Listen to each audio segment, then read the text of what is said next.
Goa Organics వారి skin care, hair care, wellness products కోసం AP, తెలంగాణలో డిస్ట్రిబ్యూటర్లు కావాలను వివరాలకు స్క్రీన్ పైన ఉన్న నెంబర్ కి కాల్ చేయండి. పోలింగ్ సందర్భంగా పల్నాడులో భారీగా హింస చెలరేగింది. టీడీపీ, వైసీపీ శ్రేణులు దారుణంగా కొట్టుకున్నారు. కర్రలు, రాళ్లతో దాడి చేసుకున్నారు. నర్సాపేట వైఎస్ఆర్సీపీ అభ్యర్థి గోపిరెడ్డి శ్రీనివాసరెడ్డి ఇంటిపై టీడీపీ నాయకులు దాడి చేశారు. పెద్ద ఎత్తున రాళ్లు రువ్వారు. ఆందోళనకారులను పోలీసులు చెదరగొట్టేందుకు లాఠీ చార్జ్ చేశారు.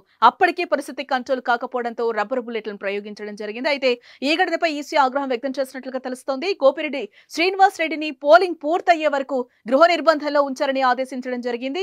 ఇటు మరోవైపు పోలింగ్ కేంద్రాల్లో ఓటర్పై చేయి చేసుకున్న శివకుమార్ ను వెంటనే అదుపులోకి తీసుకోవాలని కూడా ఆదేశించడం జరిగింది. ఆయన్ను పోలింగ్ పూర్తయ్యే వరకు గృహ నిర్బంధంలో ఉంచాలని ఎన్నికల సంఘం ఆదేశించింది. సుమన్ టీవీలో మీ పర్సనల్ అండ్ బిజినెస్ ప్రమోషన్స్ కోసం కింది నెంబర్కి కాంటాక్ట్ చేయండి.